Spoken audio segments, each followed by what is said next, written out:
Mae Krier, an original Rosie the Riveter, was born in 1926 in North Dakota. After the bombing of Pearl Harbor, Mae, her sister, and a friend headed to Seattle, Washington, where Mae became a riveter for Boeing, making B-17s and B-29s for 92 cents an hour. She met Norm, her late husband, a sailor, on the dance floor in 1944. Norm was transferred to Pasco, Washington, and in April 1945 they were married. She left Boeing to work for the Army engineers with Italian prisoners of war in Pasco. Eventually, they settled in Pennsylvania, where they raised their 2 children and where Mae still resides today. Mae joined other Rosies to get the first national Rosie the Riveter Day in 2017 and the Congressional Gold Medal for Rosie in 2020. During the pandemic, through her Facebook page, Honor Rosie, Mae, with the help of companies, groups, and individuals, made and mailed well over 6,000 red and white polka dot face masks. 5,000 masks went directly to her Honor Rosie followers. In 2022, her face mask and bandana were worn by Rosie the Rocketeer in the commander's seat of the Boeing Starliner, which traveled to the International Space Station and back. In April of 2024, Mae accepted the Congressional Gold Medal on behalf of all Rosies. It was a great honor to her. Mae continues to travel the world to promote Rosie the Riveter's legacy. And at 100 years, Mae still cuts her own grass. Now it's time to join Breaking Barriers with Mae Krier. Hello, Mae. Hi, Deb. How are you doing? Okay, I have to fix that intro. It's like too draggy. Uh, It also means you can't do anything else outstanding because then it'll be way, way too long. And let's give a little report. When's the last time you cut your grass? Yesterday. There you go. You're still at it with your tractor. Well, yeah, it wasn't so hot. Thank God I wouldn't be doing it today. Yeah.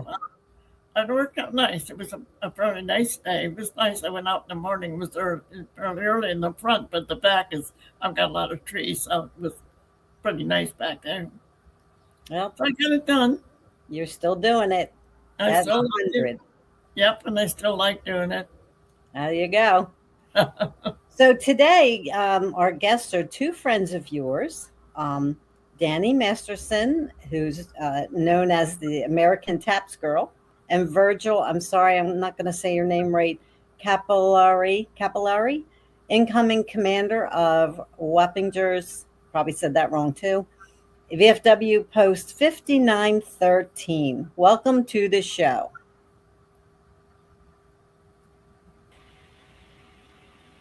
Hi, guys. How you doing? Hey, Mae. Hi, Hey, Deb. Hi, Virgil. Oh, it's great to see you. How you doing, ma'am? Deb, thank you for that warm introduction. Did I say your name right? You did. Okay, that was unusual. Okay. You even said Wappinger Falls, right? Well, you know what? I wasn't sure. So anyway, let's start with Dani because I'm more familiar with what you're doing. So can you tell us about tapping and about the 365 nights of taps?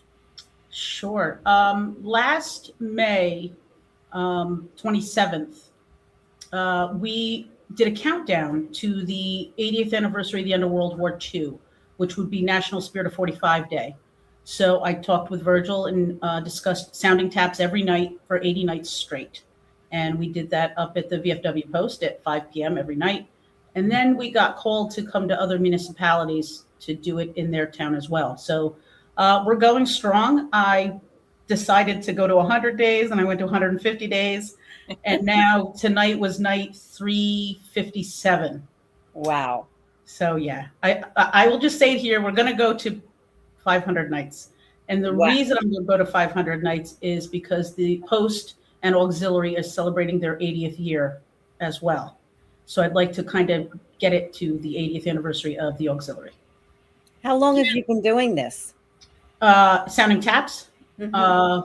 45 years. Wow. Off and on 45. I've been playing the horn 45 years. I've been sounding taps probably close to 38 years.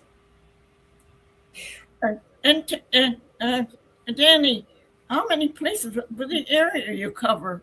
The last I talked to you, you were going to Washington, I, down the memorial, and that was just recent. yeah, I think that picture is from two weeks ago.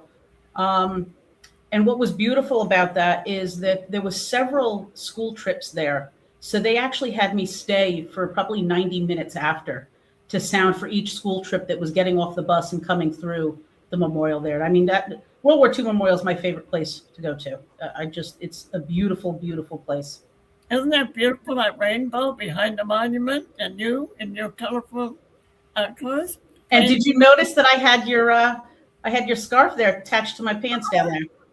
Well, that just shows we can do it. Yeah, absolutely. That's a beautiful picture. I love it. Thank you. Dani, what do you figure is the most emotional or the most important? I know there's so many you've done and so many different places. Do you recall anything in particular, one particular one or many particular ones that you? All of them. However, Chancellor Hellman, do you remember Bruce Hellman? I did his funeral in Virginia. He was the guy, the World War II vet who rode his Harley to Alaska to talk to Gold Star families. And him and I became very close. I believe you met him once. Oh, did I? Yeah. Towards the end of his life. I believe so. They're all emotional. They're all very important to me. It's the last nice. You even played in my yard. I sure did. Virgil was there for that. Yeah. Tell him what I said when you get done playing. You said with all those birthday cards, now they're going to give you condolence cards. Leave it to you. Dani and I met many years ago down in Washington, D.C. We were going to be on a float, I believe, wasn't it, Dani? That's correct. Yeah. And that's so funny. She just come over to me and she said, "You're Mae Krier." And I said, "Yeah." And we just hit it off right away. And she's done so many wonderful things. I just watch you and follow you, what you're doing. And you know, Dani, there's not a day I don't think goes by that you don't do something good for our country. Well, I appreciate that. I'm just trying to do what's right. Well, you do. I mean, it's so nice. I imagine how meaningful it is for the people in the cemeteries when you play taps. Anytime I hear taps, it just like gives you the chills. I mean, you realize that, you know what it means, how important it is. To me, it's really important to have a live bugler and not a recording. And I always say that, you know, it's powered by heart and not batteries. I like that. Yeah. Yeah, you do such great things. And I just love the way you're into so many things. You know what? Tell us the story of this now, Dani. This was actually taken the same day, a couple weeks ago. I want to say this was taken right after the rainstorm, and it was maybe the second or third school group.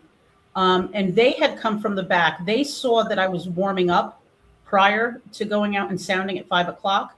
And they had just missed the first sounding of taps. So we did it again. And they stayed around for quite a while. Were you in school when you started to do this? What possessed you, or what made you decide? Was that your calling? I was in drum and bugle corps growing up. I started really young, and I wanted to play drums, and my mother said no. So I played horn.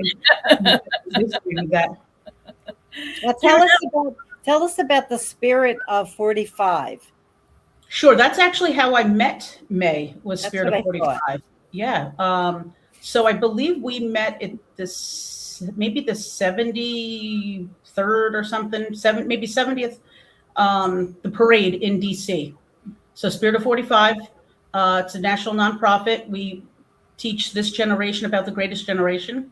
And obviously, you know, during the national moment of remembrance, we pause in DC. I sound taps off of the Spirit of 45 float, which Mae was on a couple different times when we did it. We did have a few World War II vets with us as well. And no matter where the float is during that parade, at 3 p.m. it just stops. So it's a really important organization to me and to Mae as well. And, it's just important to keep it going. And we're going into the 81st year now. And obviously it's the World War II vets, are not around as much. So I'd like to keep it going. I told Virgil that I'd like to do another wreath laying, in August, maybe not as big as last year, and maybe gradually get it bigger and bigger every couple of years. Do you play at Arlington, Dani? I have. It's a little different with the rules there, but I've played a couple times there. Oh, that's right. And it's very emotional. When I stop getting emotional, that means it's time for me to give it up. And I haven't stopped yet. I told Virgil, somebody I told yesterday, we did a funeral the other day for somebody. And when it's time to sound taps for a funeral, I get completely nervous and shaky and jittery. But when I do it every night at 5 o'clock, it's just like nothing. I just put my horn up and play. I have a full ritual of things I do before I play for a funeral.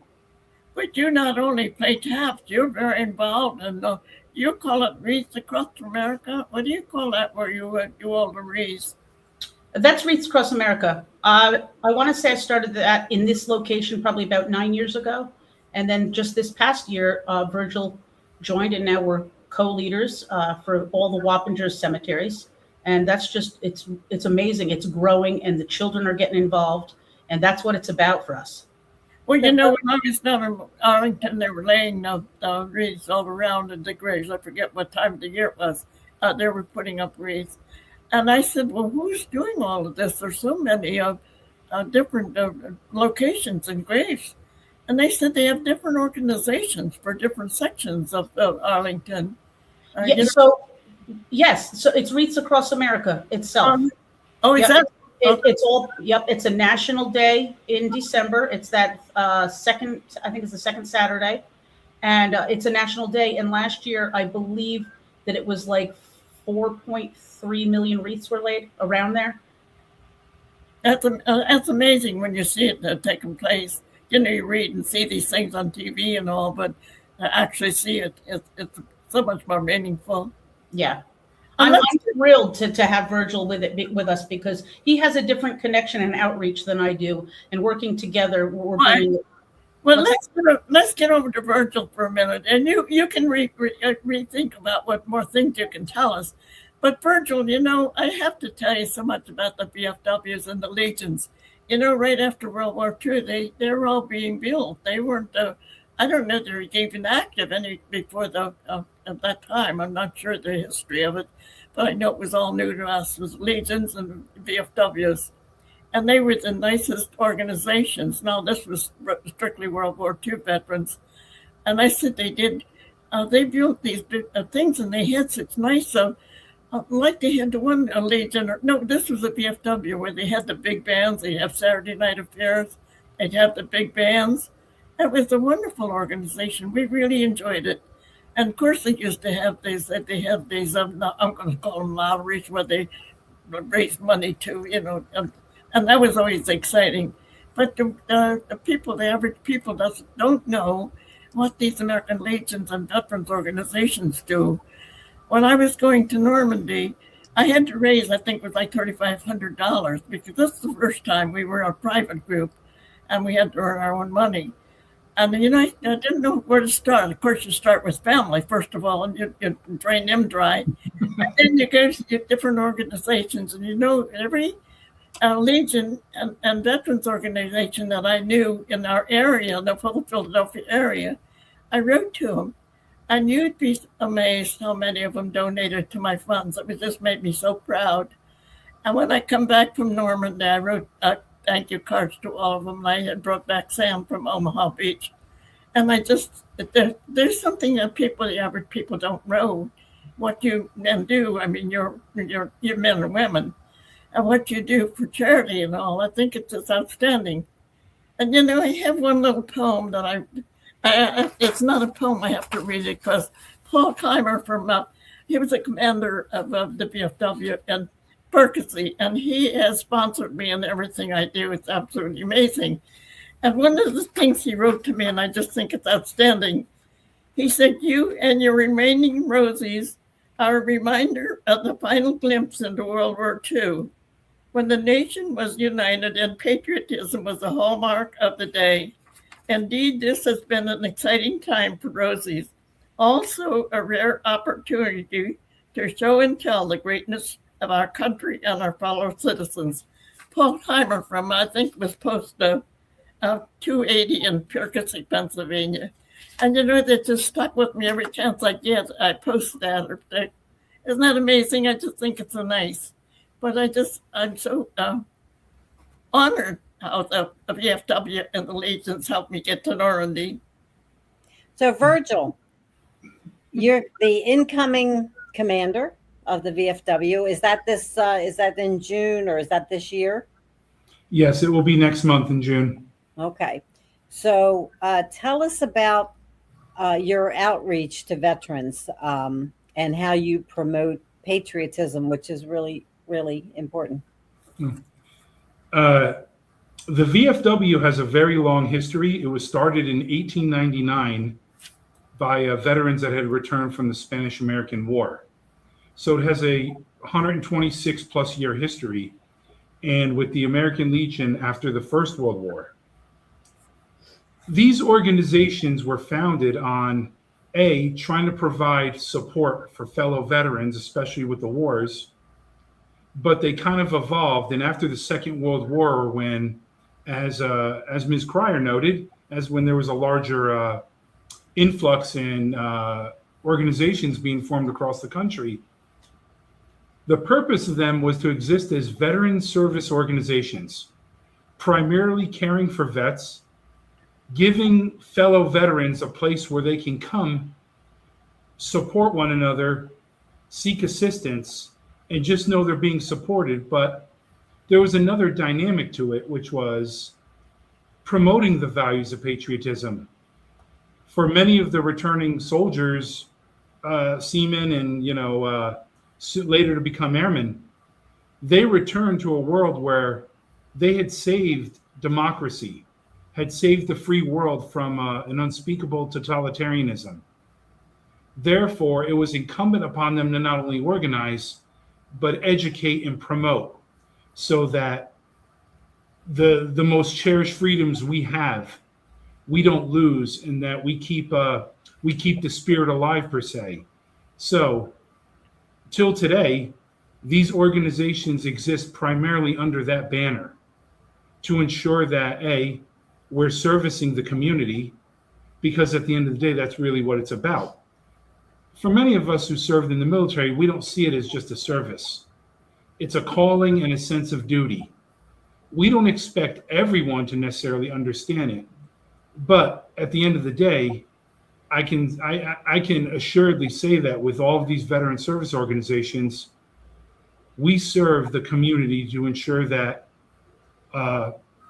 our neighborhoods, our friends, our residents of the past, and our way of life lasts another 80 plus years. And do you find that how is your membership? Is it going down? Is it staying? Is it going up? Well, we know throughout the country there's a lot of challenges. Mm-hmm. However, we've been pretty fortunate here. We find that with more of the outreach that we do with community, that word has gotten around that we're getting involved, we're doing things, and we've actually increased quite a bit with our membership. When I first came on board a few years back, we were at about roughly 60. Now we're in the low 80s. So we just see this as a total net multiplier, but we mustn't rest on our laurels. And I think that the more we do, the more we incorporate and appreciate community, I think that word will continue to get around, and will multiply the positives. Well, Virgil, when in our day, it seemed like World War II, they were more or less the founding. I don't know when they founded, but they became very popular. As the other wars came along, like the older men started to more or less fall away. And, like everything, the younger men took over. Now, when I was looking for funding from the VFW and the Legions, so many of them had closed their doors. Now, was that because of financial, or was that because of membership? It's often hard to say. It's usually a combination of factors. One is community support kind of maybe dwindled. Maybe the outreach efforts probably weren't as effective maybe as they could be. An aging cadre of members. Because our organizations emphasize community engagement and outreach to the community, we can't expect to get support unless we're ready to support. And I think that as long as that message is maintained, and more importantly, primarily pushed, we may find ourselves trailing rather than kind of proactively engaging. I imagine it's pretty hard if you don't have the area where you have a lot of veterans. You need support. I imagine that's more difficult too. We often find that support can come from many different areas, and everything from local church groups to the Scouts to people in the community who do care. And we can't be picky. We can't pick and choose. We kind of lead with a positive message, and we have found in the past couple of years that by doing so, we actually attract the kind of support that that really gives us a sense of purpose. Well, getting back to Dani, Dani put the way she advertised my birthday. That's amazing. But Dani, you're very active in the VFW, aren't you? I'm a member of the auxiliary. I was a member of the auxiliary years ago, and I recently went back about roughly a year ago, I think. Yes. About a year ago. So it's important to do this outreach and reach the kids. I love working with Scouts, and teaching them, because some of them, they just want to learn. I was absolutely amazed about all of the people that the different programs, the charity people, the churches. I never heard of CARE before, and there were so many in those birthday cards. There were so many from CARE, and there were just so many different organizations that are so active to doing good things. Groups that you don't hear about every day, and I think that's nice to get that out here for people to realize. One of the things I loved reading those cards, I read every one of them. One of the ones I loved on one man wrote, he said, "You left a hell of a legacy, lady." I thought that was cute. Another one that was so cute, she wrote the card that said, "Silly, crazy, and badass." And I said, "Well, that's me." That's great. But that was so nice. I just love those cards. And I still have 50 more to send you that are sitting on my computer desk. That 50 more, that makes it close to 600, because there's hardly a day. Thursday, a couple came, they brought me a plant and a card. So there's hardly a week goes by that I still don't get cards.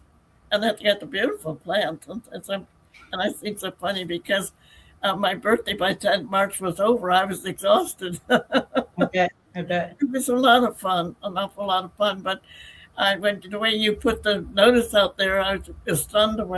I think the cards came from 44 different states, at least that. Sure. And so I know there must be 600 cards by now if you still have 50. So. I think I have one from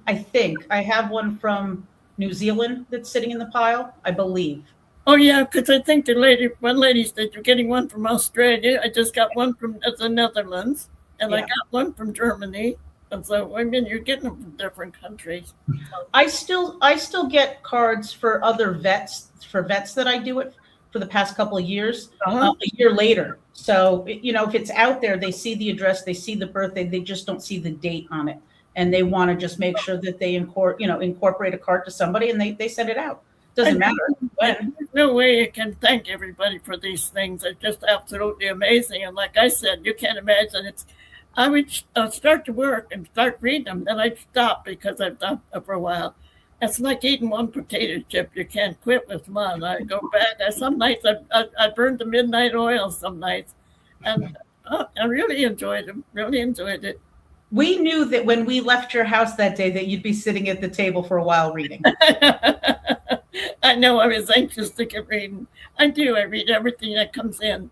Like today, I got cards from Germany, but they weren't birthday cards. They were something they wanted me to sign, which I do too. And now I promote radio. I said, you're asking me for a favor, and I'm asking you for one. So I asked them to donate to Raya's program, which makes it nice. I saw the video with the spam. Wasn't that great? She did a great fantastic. job with that. Oh, yeah. Now she did the one with Hershey chocolate. Did you see Yeah, I that? gotta share that one. That one's I good didn't see that too. yet. Yeah. And she's doing so great. I just hope that that's a big job she's got ahead of her raising all that money. So God knows she sure needs all of us. Yeah. So I have a What question for you, Virgil. Do you, as a commander in Pennsylvania, commanders sometimes they have a project when they first go in as commander. Do you do that in your state? As I'm incoming, yes, there's a certain project maybe or vision and way to kind of guide things along. The good thing about an organization like the VFW or the American Legions is that both at the state level and national level, they give us what their priorities are. Which once again, if we stick as close as we can to the tenets, the foundation of the organization, and we continue to promote outreach, leading by example, yes, there's certain areas, and it's a work in progress, and it really requires an all hands on deck approach. And too, now that you've got a variety of wars, how does that affect you? I mean, do you still have any World War II vets that belong? How about the Korean now? I was with Thursday night. I was with a Korean vet from Connecticut. And it's very rare when I'm out with a Korean. It's usually Vietnam or World War II. So it's rare when you get. One day I was out with one with Desert Storm. That was the only one I've ever experienced with Desert Storm. So how do your men? What's the what do you have? I mean, war. Do you have mostly like Vietnam, the latest wars, or Afghanistan? So we've got a decent mix. It's mostly modern. However, at the end of this month, our oldest member, and he's a World War II vet. He turns 101. Our as we affectionately call him, our forever commander-in-chief, Alexander Hubner. He's going to turn 101 real soon. And he is a real breath of joy. He has a really positive, friendly demeanor. He wants to laugh. He enjoys being around the boys in the group here. So he's our oldest. We unfortunately lost our Korean War vet approximately 2 years ago. So the rest is mostly Vietnam, and then Gulf War in the early 90s, along with the Iraq and Afghanistan wars of the 2000s. So you have conflict. Did you ever get that after a few years? Is there any conflict who won the best war or vice versa? I think Talk about it. well, it's we make sure we show an extreme deference to our Vietnam veterans, our comrade brothers, our fathers, because they really took it on the brunt upon their return. They did. And those that are present, they've really worked hard to ensure that this post stood up during its roughest times. So we make sure we show them the respect that they deserve, and as incoming commander, they will know that I work for them. Well, that's amazing because none of us wanted that war. I mean, they didn't have any choice in the matter. My son was a senior at Penn State when the lottery came out for the war, and his number came out high. You can't imagine what a happy mother I was, because it just seemed like that we were losing our American men for no reason. And it just seemed so sad and I didn't understand at the time how abused they were when they came home. I didn't know that until a long time afterwards. Some of them said that people treated them terrible, like they were to blame for it. We last October, I had the absolute honor and privilege of accompanying one of our Vietnam members, past commander, just all around community volunteer on his honor flight. And it allowed a certain conversation, a certain connection. And through the honor flight, we are seeing these Vietnam era veterans, those that served in Vietnam, be given the true dignity and respect that they deserve, despite what may have been happening socially and politically around them. Right. And it is absolutely speechless with just the impact and the smile on their faces as they are treated with the proper courtesy that they deserve. That's true. Dani, getting back to you and you for both of you, but I'm very interested in your charity programs. When I read all those letters, I was just stunned how many different groups there are. And I know you must sponsor a lot of them, or they must have something to do with your VFW, some of your groups. There's so many, so many that I didn't know about. That some are just, tell a little bit about that, Dani. Are you referring to what came in on the cards? Well, yeah, the different groups that belong to different groups that wrote cards to me. Sure. Yeah. Well, we had the Tunison Foundation. That was the one, the Douglas C-47 Placid Lassie, which is a true World War II vet. Do you want to talk about the Lassie a little bit? Yes. Through Dani, our post became acquainted with this historical gem that flew over Normandy and many other sites throughout battles and operations throughout the Netherlands and other parts of Europe toward the late part of the war. And connecting it with our Spirit of 45 event, we found that was a way of kind of bringing history back. And for the most part, the beautiful bird that it is kind of speaks without saying a word. But more importantly, along with the bird, we are veterans of foreign wars. So we think it's a great way to kind of bind the historical side of it with modern groups who want to support and want to maintain that patriotic message. Virgil, what war did you serve in? I served in the latter half of the Gulf War. Gulf War? Yes, the latter side of it with Operation Southern Watch in Kuwait along the Iraq border there.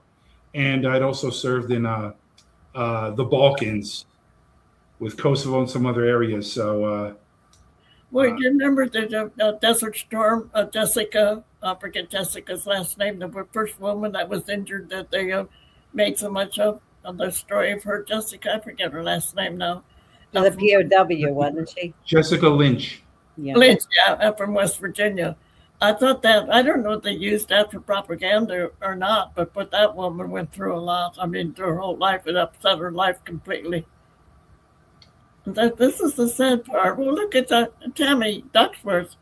That was where she lost her legs, wasn't it? Desert Storm, or was that since then? I believe so. And I'd love to meet her. I just think she's a strong woman. I think I'd love to meet her. So like I said, those letters were so amazing. Like I said, so many things that you don't know about. Churches, too. So many churches have commented how the different things they do. The average person doesn't know how many people are giving, such giving people, and how hard they work to support our veterans. Well, everybody, but mostly our veterans, you know. So I just think that's outstanding. And that's why you got to get that word out. You've got to tell people. They don't realize, we're so busy, we just go about our day not thinking about what somebody else is experiencing. What we try to do is we try to encourage all veterans, regardless of whether they're post-affiliated or not, to be narrators of their story. It's important to continue getting the message out because once we stop passing the message, it disappears. That's one thing I really do when I go out among young girls and people. I keep telling them, talk to your grandparents, your mother, your father, because once they pass away, you're going to say, "Oh, I wished I knew what their story." My one brother-in-law was with General Patton. He has a outstanding military history, and when he passed away, nobody seems to know where his equipment, where everything went. And what a shame that is, because his history is great. I'm looking at the picture now. So where is that from? That is at our VFW post. A Iraq Afghanistan vet who was a member for many years before he moved away. He painted the mural. So he did that. It's absolutely breathtaking. It really is. Dani, when we were on the float, we'd be riding by a group and they'd really applaud and cheer. And we thought they were cheering for us with the couple up there above us that was kissing. Yeah, and that statue is actually the statue that was on the float with us as well. Oh, is it? Yeah. Yeah. One day a friend of mine called and she said, "May, you won't believe this. I just passed a truck down on 95 or going down the highway or something that had a sailor and a horse kissing." Yes, you're all welcome. Yep.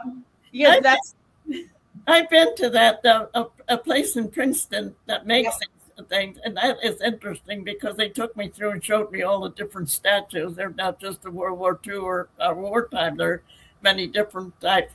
That is really interesting. Really interesting. It was an interesting ride home with the statue, wasn't it? Yes, it was. Everybody's waving and staring. Yeah. Pretty much. Yeah. It was a nice addition to have it at our Spirit of 45 event. It was really a nice addition. Yes. Dani, tell us what you think is the highlight of your life. Do you have anything in particular that stands out above everything else? Because you've been so active for so many years. It's a high of my life, right? So I would say sounding taps on the Midway would be one of them. That was for the 70th anniversary of the end of World War II, when I was up on top and you guys were all at the bottom with the giant flag. I'm the only one up there. And I said, "Wow, just look at it. It's a breathtaking view." And I took that one picture with the flag. And to meet so many World War II veterans that week, I knew nothing about World War II. And when I left a week later, I felt more like an adult, if that makes sense. Kind of going in as a kid, trying to be in a sponge and learning everything that I can from the Pearl Harbor survivors that were there. It was probably one of the highlights of my life. Isn't that amazing when somebody asked you that question? Last year when I was down in Capitol Forest for that beautiful ceremony there, 4th of July, afterwards we were with the group that put it all together. It was late at night. And they said to me, "Mae, what do you figure a tribute to the highlight of your life?" And, that really sets you back because there's so many things that are so great in your life. But, I came up with two real fast, and that was being asked to accept that Congressional Gold Medal was one of the nicest honors of my life. You figure I'm representing millions of American women. But the second thing was, this was unique. This wasn't then. It was putting my face mask and bandana up into the International Space Station. That was pretty unique. So I guess, they're two of the important things, but the little things add up just as much as the important ones. Look at there. I could read that. When they opened this capsule up in space, I could read that. Wow, that's amazing. And that's what my father, we had nothing, we would grow up during the Great Depression, the Dust Bowl, the stock market crash. We had absolutely nothing. Our life was my storytelling, as my father telling stories around the potbelly stove at night. I've talked about the moon and the stars, that we didn't know much of anything else. We didn't know communication outside of our own little world. And that's, I always think about my father. I said, when I read that, all I could think of is I wish my father could see that. So, we all have great memories. And And you're just making yours. Might have been pretty old by now. You're still making some good memories for sure. For sure. I always tell you that you are a true American treasure. And you really are. I don't know, when you start these things, you like with me, I had no idea where I was going with it. I just knew it had to be done. And like I said, I did some dumb things. I made some stupid mistakes. You do this, but it got done in spite of everything. So, I mean, it's just determination. I came from a pioneer background, so that makes me determined, stick to it kind of person. And I just very pleased, very happy with the end results. Just think it's so rewarding. I was telling Deb today, we were laughing about it. I said, I've achieved everything in my life that I wanted to. Now I'm just sitting here doing whatever anybody needs me to do to touch a riot. And, whatever comes up with, now I'm kind of a free agent, so to speak. But you know what? It's so rewarding when we do these things. You both going to agree with me, I know. It's so rewarding. That's your pay for all the work you do and all the things you do. And we need to thank you both for your service. Yes, and both of you. I mean, and Dani, you're not military, right, Dani? No. Yeah, but look at what you've done for the military. Can you imagine that? I can imagine that. I'm just a bugler doing my thing. You're just a pretty face with a horn. But Dani, imagine the miles, imagine where you played and things about that. I mean, it's amazing when you think about it. That makes you very proud of yourself, I'm sure. Yes. Well, your kind words are appreciated, ma'am. But when someone says to me, "Thank me for my service," I always come back with, "Thank you for your support. You're continuing to spread the positive nature of patriotism, the importance of duty, the legacy behind all this. This is much more than just a simple thank you can convey. This strikes right to the heart of what our duty is about. So we would be remiss if we didn't thank you sincerely for all you've done and do." Well, we can't do these things without each other. We need each other to do these things. Yes, ma'am. And it's very important when you get good support. well, Yes, we're about coming down to the end, but thank you both so much for coming on. We really, really are happy that you did and sharing your missions. It's awesome. Thank you. Oh, and of course, our commercial. We can do it. And Dani, your sweetheart.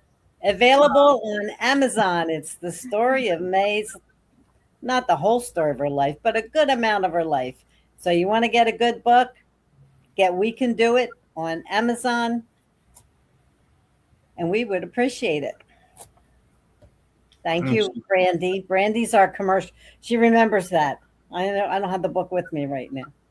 Anyway, It's a great book. Thank you both so much for joining us. And I enjoyed being with both of you. And I enjoyed when you want to come down. You're very welcome. We're coming. We're coming again. We'll blow taps out in my front yard again. Absolutely. We'll take the neighborhood up. It would be an honor, ma'am. Thank you so much. It's a nice time. Dani, your story needs to be put out there. I know we talk about the veterans and all, but what you do is amazing. And I just think it's wonderful. Thank you. Your story needs to be told. And Virgil, thank you so much for what you do for our veterans, for yourself, for our veterans, for everybody. Thank you. That was great, Mae.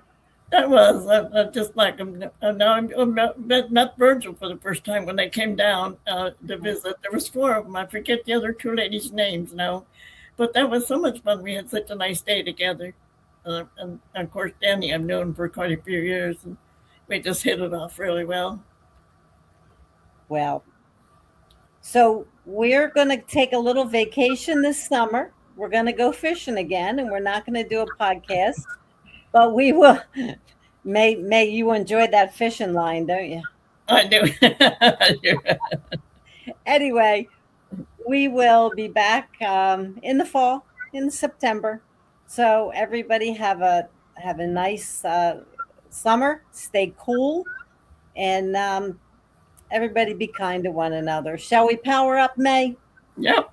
Here we can go. do it. We can do it. Do it. Bye. Take care. Thank you, Deb.